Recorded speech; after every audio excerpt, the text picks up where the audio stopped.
30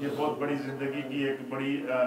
میرے لیے آج سے اس سے بڑا خوشی کا دن اور کوئی نہیں ہے کہ میں نے اللہ کے کلام اس کا پیغام آپ تک پہنچایا۔ اللہ مجھے بھی اور آپ سب کو اس پر عمل کی توفیق عطا فرمائے۔ سب سے زیادہ میرے شکریہ کہ آپ لوگ مستحق ہیں، اور بالخصوص ہمارے ساتھی حاجی محمد اسلم صاحب، اللہ ان کو جزائے خیر دے۔ انہوں نے بڑی محنت کی ہے، انہوں نے پورے تمام ڈیوٹی دی ہے، پورے 30 پاروں کی انہوں نے کوئی ناغہ نہیں کیا۔ ہر ایک پروگرام انہوں نے ریکارڈ کیا، اس کو لائیو کیا، پھر اس کو سوشل میڈیا کے اوپر ہمارے ساتھیوں نے مل کر، عبد الرحمن ہیں ایک ہمارے شاگرد ہیں علی شان، انہوں نے جو ہے وہ یوٹیوب کے اوپر، اس کے بعد جو ہے وہ ویب سائٹس کے اوپر، اس کے بعد ٹویٹر کے اوپر، یہ پوری دنیا کے اندر یہ پیغام قرآن گیا ہے، اور پوری دنیا میں یہ الحمدللہ یہ میسج اس وقت دنیا میں جا رہا ہے کہ نیو مدینہ مسجد بولٹن میں ختم قرآن جو ہے وہ تلاوت کی صورت میں بھی ہوا ہے، اور ختم تفسیر قرآن بھی ہوا ہے۔ یہ قرآنی پیغام ہے، یہ جو ہے وہ پوری دنیا میں اس وقت جا رہا ہے، اور پوری دنیا میں قرآن کا یہ پیغام، یہ سب ہم سب کے لیے صدقہ جاریہ ہے۔ اور میں اس پوری تفسیر قرآن کے خلاصے کو میں نے جہاں پر اور کتب سے استفادہ کیا، سب سے زیادہ استفادہ میں نے اپنے استاد محترم محدث اعظم سعید ملت استاذ العلماء حضرت علامہ غلام رسول صاحب سعیدی رحمۃ اللہ علیہ کی تفسیر تبیان القرآن سے کیا، اور تبیان القرآن سے میں نے پورا خلاصہ جو ہے وہ تفسیر قرآن پیش کیا ہے۔ میں اس پورے کے پورے انعام اور اکرام کو اور تمام نیکیوں اور حسنات کو اپنے استاد محترم کو ایصال ثواب بھی کرتا ہوں۔ آپ جتنے احباب پورا مہینہ اس درس میں بیٹھے رہے، یا جنہوں نے سوشل میڈیا کے ذریعے اس درس کو سنا یا دیکھا، جنہوں نے گھروں میں بیٹھ کے اس درس کو سنا ہے، میں آپ تمام کے مرحومین کو ایصال ثواب اس پوری تفسیر قرآن کو کرتا ہوں۔ اللہ تعالیٰ جو ہے وہ ہمیں قرآن کے اس پیغام کو سمجھنے کی توفیق عطا فرمائے۔ آپ لوگ 100,000 جو ہے وہ مبارکباد کے مستحق ہیں کہ آپ لوگوں نے پورے قرآن کی تفسیر کو نہ صرف سنا بلکہ پوری محبت سے بیٹھتے رہے، ایک ڈیڑھ گھنٹہ پورا آپ روز کا بیٹھتے رہے، یہ بہت بڑا اعزاز ہے۔ آج 29ویں شب میں بھی ہم داخل ہو رہے ہیں، اور یہ بھی اللہ کا احسان ہے کہ اللہ تعالیٰ نے ہمیں 27ویں شب کو ختم قرآن کی سعادت نصیب فرمائی، اور 29ویں شب کو اللہ تعالیٰ ہمیں ختم تفسیر قرآن کی سعادت نصیب فرما رہا ہے۔ تو اللہ کے فضل سے جو ہے وہ یہ آپ لوگ خدا کا کرم ہے کہ اللہ تعالیٰ نے جو ہے وہ ہمیں یہ توفیق دی ہے، یہ بہت بڑا اعزاز ہے۔ میں آپ کو بتاؤں یہ معمولی بات نہیں ہے، پورے قرآن کے خلاصے کو پیش کر دینا یہ خدا کی عطا سے ہو سکتا ہے، کسی انسان کے بس کی بات نہیں ہے۔ ہم نے کوشش کی ہے اور اللہ نے اس میں برکت پیدا کی ہے۔ خداوند قدوس آپ سب کو اس کی جزا عطا فرمائے۔ میں دل سے آپ لوگوں کے لیے دعا گو ہوں، جتنے احباب نے مجھے دعاؤں کے لیے کہا ہے ان سب کے لیے دعا گو ہوں، اور اس پوری تفسیر قرآن کا ثواب میں آپ کے تمام مرحومین کو ایصال ثواب کرتا ہوں۔ لا الہ الا اللہ الا اللہ الا اللہ، لا الہ الا اللہ الا اللہ الا اللہ، لا الہ الا اللہ الا اللہ الا اللہ، اللہ اللہ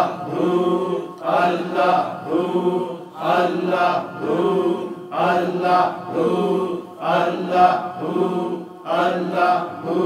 اللہ اللہ اللہ اللہ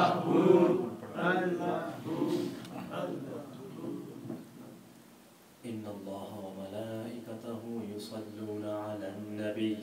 يا أيها الذين آمنوا صلوا عليه وسلموا تسليما الصلاة والسلام عليك يا سيدي يا رسول الله وعلى آلك وأصحابك يا سيدي يا حبيب الله بسم الله الرحمن الرحيم قل يا أيها الكافرون لا أعبد ما تعبدون ولا أنتم عابدون ما أعبد ولا أنا عابد ما عبدتم ولا أنتم عابدون ما أعبد لكم دينكم ولي دين بسم الله الرحمن الرحيم قل هو الله أحد الله الصمد لم يلد ولم يولد ولم يكن له كفوا أحد قل هو الله أحد الله الصمد لم يلد ولم يولد ولم يكن له كفوا أحد قل هو الله أحد الله الصمد لم يلد ولم يولد ولم يكن له كفوا أحد بسم الله الرحمن الرحيم قل أعوذ برب الفلق من شر ما خلق ومن شر غاسق إذا وقب ومن شر النفاثات في العقد ومن شر حاسد إذا حسد بسم الله الرحمن الرحيم قل أعوذ برب الناس ملك الناس إله الناس من شر الوسواس الخناس الذي يوسوس في صدور الناس من الجنة والناس صدق الله آمين اللهم صل على سيدنا ومولانا محمد وعلى آل سيدنا ونبينا ومولانا محمد وبارك وسلم وصل عليه یا رب کریم اپنی رحمت کاملہ اور اپنی شان کریمی کے صدقے اللہ ہم تیری بارگاہ میں سجدہ شکر بجا لاتے ہیں کہ تو نے اپنے فضل و کرم سے اپنی شان عطا سے اور محض اپنے فضل و کرم اور اپنے شان کریمی کے ساتھ ہمیں یہ توفیق عطا فرمائی کہ ہم نے اس رمضان میں مکمل قرآن حکیم فرقان مجید کو نماز تراویح میں سنا اور پھر اس کا پورا تفسیری خلاصہ پیش کرنے کی اللہ نے سعادت عطا فرمائی، اس کے سننے کی سعادت عطا فرمائی۔ اللہ تیرے اس انعام پر تیری بارگاہ میں سجدہ شکر بجا کرتے ہیں، یا اللہ تیرا لاکھ لاکھ شکر ادا کرتے ہیں۔ اللہ ہماری اس کوشش کو، اس مسائی جمیلہ کو اپنی بارگاہ میں قبول فرما۔ یا اللہ ہمیں فیضان قرآن عطا فرما، ان تمام حسنات کا ثواب، اس ختم قرآن اور ختم تفسیر قرآن کا ثواب یا اللہ ہم سب کی جانب سے نبی اکرم نور مجسم سید العالمین محمد الرسول اللہ صلی اللہ تعالی علیہ وآلہ وسلم کی بارگاہ اقدس میں پیش کرتے ہیں، قبول و منظور فرما۔ تمام انبیاء اکرام، صحابہ اکرام، تابعین، تبع تابعین، ائمہ مجتہدین، مومنین اور مومنات کے ارواح کو پیش کرتے ہیں، قبول فرما۔ ہمارے تمام اساتذہ اکرام کے ارواح کو پیش کرتے ہیں، قبول فرما۔ بالخصوص مفسر قرآن، محدث اعظم، سعید ملت، استاذ العلماء حضرت علامہ غلام رسول صاحب سعیدی رحمت اللہ علیہ کی روح کو پیش کرتے ہیں، قبول فرما۔ ہم سب کے جتنے مرحومین ہیں اللہ ان تمام کی ارواح کو پیش کرتے ہیں، قبول فرما۔ اللہ سب کے درجات کو بلند فرما۔ یا اللہ جس طرح تو نے ہمیں قرآن کو سننے اور پڑھنے کی توفیق دی ہے، اللہ اسی طرح اپنے گناہوں سے سچی توبہ کی توفیق عطا فرما۔ یا اللہ ہمارے صغیرہ گناہوں کو معاف فرما، اے اللہ کبیرہ گناہوں کو معاف فرما، اے اللہ دانستہ گناہوں کو معاف فرما،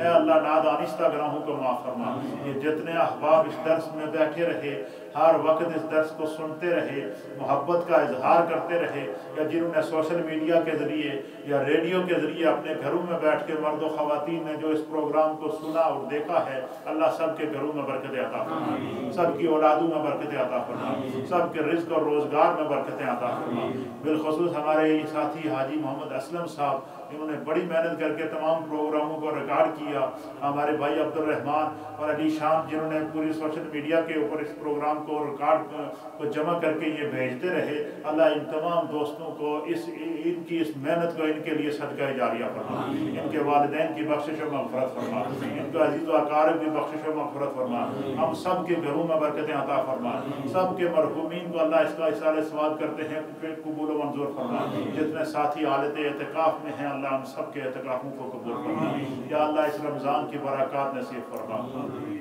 ایسی بابرکت ساعتیں اللہ ہمیں زندگی میں بار بار نصیب فرما، ایسے کرم ہمیں بار بار نصیب فرما۔ یا اللہ اس رمضان کی برکات نصیب فرما۔ یا اللہ اس پورے تفسیر قرآن میں کوئی سستی، کوئی کاہلی، کوئی ایسا